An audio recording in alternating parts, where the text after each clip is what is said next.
اعوذ باللہ من الشیطان الرجیم بسم اللہ الرحمن الرحیم۔ تمام اہل اسلام کو دل سے خوش آمدید۔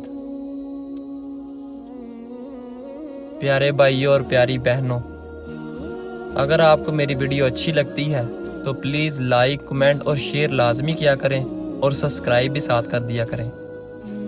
میری مزید اس سے اچھی ویڈیو آپ کے پاس آتی رہے گی انشاءاللہ۔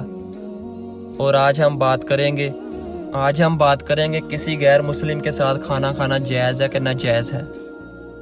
چلے آئیں اسٹارٹ کرتے ہیں۔ بسم اللہ الرحمن الرحیم۔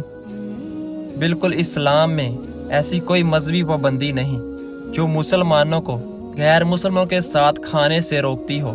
کھانے کا اشتراک مختلف پاس منظر سے تعلق رکھنے والے لوگوں سے رابطہ قائم کرنے اور افہام و تفہیم پیدا کرنے کا ایک خوبصورت طریقہ ہے۔ در حقیقت قرآن مسلمانوں کو ترغیب دیتا ہے کہ وہ سب کے ساتھ مہربانی اور مہمان نوازی کا مظاہرہ کرے، چاہے ان کا عقیدہ کچھ بھی ہو۔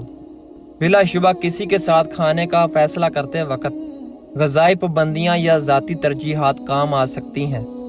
مسلمان خنزیر کے گوشت اور الکوہل سے پرہیز کرتے ہیں، اس لیے کھانا پیش کرتے وقت یہ ریسٹورنٹ کا انتخاب کرتے وقت ان حدوں کا خیال رکھنا ہمیشہ ضروری ہے تاکہ ہم بے شمار مزیدار اور حلال آپشن دستیاب ہیں جن سے ہر کوئی لطف اندوز ہو سکتا ہے۔ بالآخر خواہ مسلمان ہو یا غیر مسلم، کھانا بانٹنا رکاوٹوں کو توڑنے، دوستی کو فروغ دینے اور ہماری مشترکہ انسانیت کو منانے کا ایک شاندار موقع ہو سکتا ہے۔ تو آگے بڑھیں، اپنے دوستوں اور پڑوسیوں کو مزیدار کھانے کے لیے مدعو کریں۔ یہ فہم و تفہیم پھیلانے سے پل بنانے کا ایک بہترین طریقہ ہے۔ بالکل اسلام میں ایسی کوئی مذہبی پابندی نہیں ہے جو مسلمان کو غیر مسلموں کے ساتھ کھانے سے روکتی ہو۔ در حقیقت کھانا بانٹنا پل بنانے، افہام و تفہیم کو فروغ دینے اور مشترکہ انسانیت کو منانے کا ایک خوبصورت طریقہ ہے۔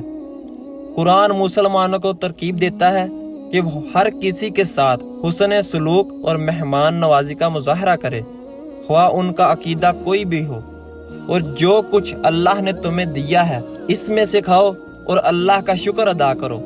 اگر تم واقعی اس کی عبادت کرتے ہو، اس نے تم پر صرف مردہ جانور، خون اور سور کا گوشت حرام کیا ہے، اللہ کے سوا کسی اور کے لیے وقف کر دیا گیا ہے۔ لیکن جو شخص گناہ کا ارادے کے بغیر ضرورت سے مجبور ہو جائے تو یقیناً اللہ بخشنے والا اور رحم کرنے والا ہے۔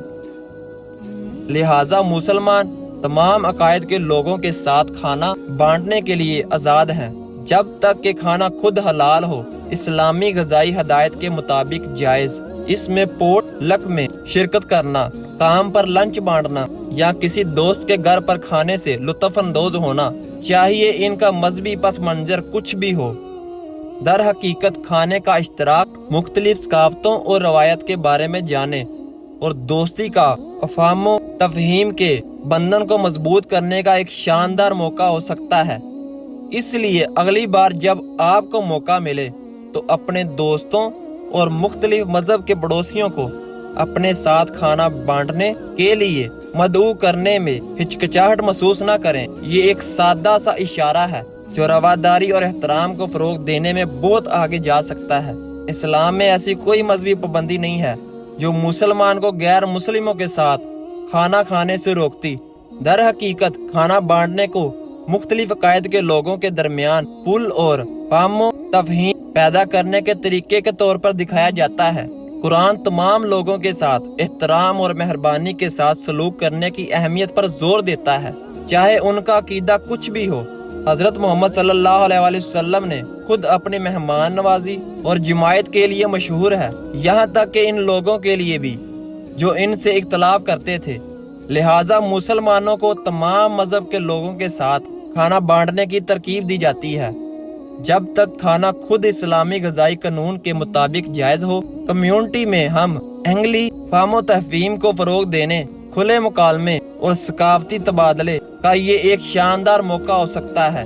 بلا شبہ جب غیر مسلموں کے ساتھ کھانے کی بات آتی ہے تو انفرادی مسلمانوں کو اپنی ذاتی ترجیحات یا خواہشات ہو سکتے ہیں۔ ان انفرادی انتخاب کا احترام کرنا کھلے ذہن اور شمالیت کے جذبے کے ساتھ کسی بھی کھانے سے رجوع کرنا ہمیشہ بہتر ہے۔ مجھے امید ہے کہ یہ معلومات مددگار ہے۔ اللہ پاک آپ کو سمجھنے کی اور عمل کرنے کی توفیق دے۔ آمین ثم آمین۔ جزاک اللہ۔